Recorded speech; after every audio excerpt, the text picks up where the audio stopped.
Why was the early beginning of Abraham removed from the Bible? What are they trying to hide from us? The name Abraham echoed through the faith of millions. There was a time in his early life that the world tried to erase, a period filled with danger, mystery, and wonders known only to a select few. You know him as Abraham, the man who became the father of nations. But what about before that? Who were his parents? And even if you know his parents, how was his upbringing like? How did he, born in a world full of corruption and idolatry, find out that there is a God and that he will not serve any other smaller gods but this new God? Why didn't the Bible tell us his early beginnings? Were they trying to hide something from the Gentiles? Or are some stories not meant for outsiders or, let's say, the non-Jewish? Now, even if we can't find it in our biblical canon, he was known by others. And they kept his story from early life till his departure, and it has been passed on from generation to generation. Therefore, let's dive deep into the mysterious beginnings of Abram before he became Abraham, and we will look no other place than the ancient Jewish tradition, where he is remembered as Avraham Avinu. But did you know that the night he was born, a royal death order was sent out? Just like Moses and Jesus. Well, I will tell you more in the video. There is an ancient Jewish scroll that still carries his account, and the things it talks about infant Abraham are overwhelming. Today, I'm going to pull back the curtains and walk you through this hidden life of Abraham before God called him, before his name was even changed, and before he became a patriarch. I know by the end of this video you are going to walk away with a very special insight into his early life, and I believe you haven't learnt it anywhere yet. Subscribe now so that in case we are unable to bring you the full story today, you will have the opportunity to see the next update. This is History Guy. Let's delve in.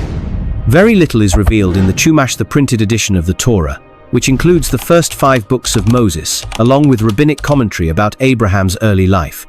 Apart from a few scattered hints, the Torah, one of the most advanced and respected sources of Jewish law and tradition, only introduces Abraham when he is 75 years old.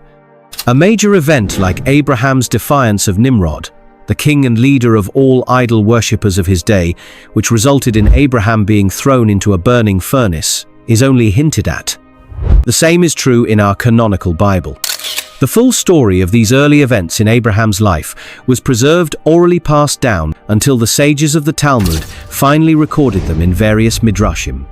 Abraham, originally called Abram, was born in the year 1948 after creation, also known as 1948 AM, Anno Mundi, Year of the World, which corresponds to 1813 BCE. To break it down, the Jewish calendar begins at year 0 with creation. Based on genealogies in Genesis 5 and 11, Jewish tradition places Abraham's birth in the year 1948 from creation. When converted to the Gregorian calendar, that becomes 1813 BCE. But here is something intriguing.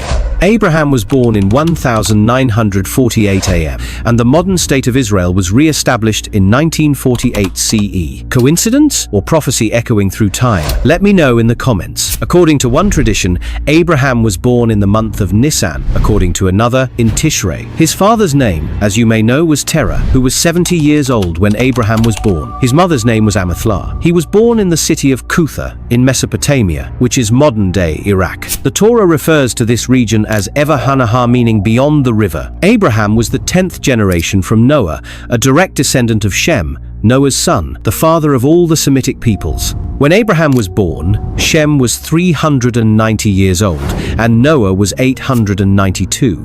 Abraham was 58 years old when Noah died. These are important facts, as we shall see later. Abraham spent many years in the house of Noah and Shem, receiving instruction directly from them. He learned about the flood from the very men who built the ark and survived it. And because Noah knew Methuselah, and Methuselah knew Adam, it means Abraham received first-hand knowledge that stretched all the way back to the beginning of creation. Terah, Abraham's father, was the chief officer or minister of the first king mentioned in the Torah, the mighty king Nimrod of Babylon, also known by its former name Shinear, and the land of the Chaldees.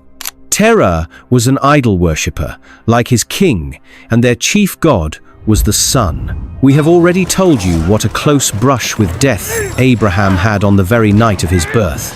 For Nimrod's stargazers told the king that Terah's newly bombed son would one day be a danger to his throne. Nimrod ordered Terah to send him the baby, to be put to death.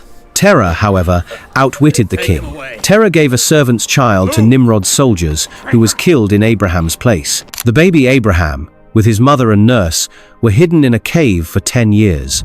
At the age of 3 years, Abraham knew that it was silly to worship the sun or any other idol, but that there was a great God who created the sun and the moon and the whole world, who, though himself unseen, sees everything and knows everything, and is the real king of the world, more powerful than Nimrod. And since that time, Abraham's faith in God grew stronger every day. Abraham was born with a gifted mind, one that observed, questioned, and tested everything. While the people around him blindly worshipped stone and wood, he looked at the stars, the moon, the sun, the cycles of nature, and he asked, "How can these dumb statues have any power if they can't even speak, move, or defend themselves?" In the book of Jasher, it is said, "And when Abram came and sat near them, he mocked them and said, 'Surely these are not gods that made the earth and all mankind, but these are the work of the hands of men.'" That's not just disagreement, that's outright contempt. He watched his father Terah build gods with his hands during the day, then bow down to them at night. Abraham couldn't ignore the contradiction. He knew that if your God needs you to carry it, build it, or fix it, it's no God at all. He didn't need a preacher. His reason, his eyes, and his logic told him, these things are lies. In Jasher 11, when Abraham smashed his father's idols and left the hammer in the hand of the largest one, Terah asked, "Who did this?" And Abraham replied, "The big one did it. He destroyed the others." Terah shouted, "Impossible. These gods do not move or speak." And Abraham calmly said, "Exactly." As this heat got stronger, at the age of 10, Abraham decided to leave the cave and to go to old Noah and Shem, of whom his mother had told him many wonderful stories.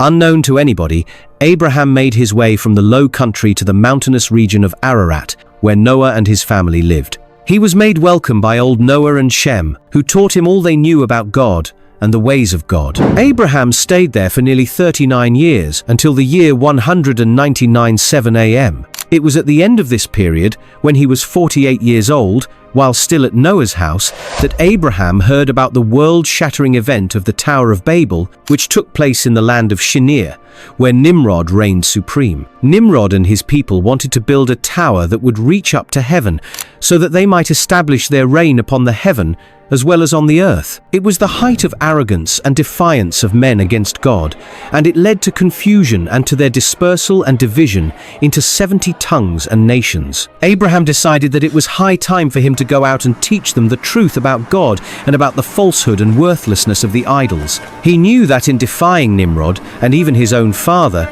he would be risking his life, for Nimrod had proclaimed himself God and demanded that all the people worship him. At the age of 50, in the year 1998 AM, Abraham returned to his father's house in Babylon. Terah was a high priest of the idol worshippers. He had 12 chief gods, one for each month of the year, and other idols. In fact, there was a workshop in Terah's house where idols of wood, stone, silver, and gold were made. People came to offer sacrifices to these idols or to buy them, and Terah had a thriving business. Terah appointed Abraham to be the salesman and take charge of the business. How well he conducted the business, we have already told you. Abraham's activities in words and deeds aroused Nimrod's anger. Both Abraham and his father were ordered to appear before the king. Here, the king's stargazers at once recognized Abraham as the one about whom they had warned the king. Terah was taken to task for deceiving the king, and he put the blame on his older son Haran, who was 32 years older than Abraham. Haran had secretly followed Abraham, but he was not quite sure whether he was wise in doing so. He thought that he would come out openly on Abraham's side, if and when Abraham would come out victorious. Nimrod ordered that Abraham be thrown into a burning furnace. When Abraham came out unharmed, Haran declared himself on Abraham's side and chose to be likewise thrown into the furnace, and he was burnt to death. Abraham, on the other band, whom God had so wonderfully saved from the fire, was acclaimed by all the people, and they were ready to worship him. But Abraham told them to worship God, who had saved him from the burning furnace, and that he himself was nothing but a human being. Nimrod was greatly afraid of Abraham. He gave him many precious gifts, among them Eliezer, a member of the king's household, who became Abraham's trusted servant and friend. Abraham and his remaining brother Nahor married two sisters, their nieces, the daughters of their brother Haran. Nahor married Milcah, and Abraham married Yiscah, better known as Sarai, later Sarah. 2 years later, Nimrod had a strange dream, and once again his counselors interpreted it to mean that as long as Abraham lived, his kingdom would be in danger. Nimrod, who had been worried about Abraham all the time, decided to try again to kill him, and sent men to capture him. Fortunately, Eliezer learned of the plot and informed Abraham in good time. Abraham, with his band of followers, numbering over 300, fled to Noah. About a month later, his father Terah came to visit him there. Abraham persuaded him to give up his idolatry. He pointed out to him, moreover, that his life was also in danger, for Nimrod would not spare him. So Terah gave up his high position at Nimrod's court and decided to go with Abraham to the land of Canaan, where they would be free to worship God out of reach of Nimrod. Thus Terah, his son Abraham and his wife Sarai, and Lot, Haran's son, and all their household left Ur of the Chaldees in Babylon and set out for Canaan. On the way, they came to Charan, where Nahor lived, found it a good place, and stayed there. 3 years later, when Abraham was 55 years old, God appeared to Abraham and told him to take his wife and household and go on to Canaan.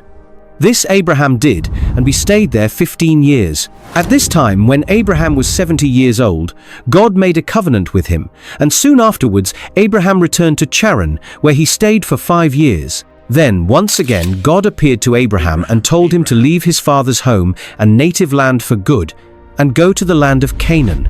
This time, Lot, his nephew and brother-in-law, accompanied him. Terah died in Charan, and Nahor remained there with his family.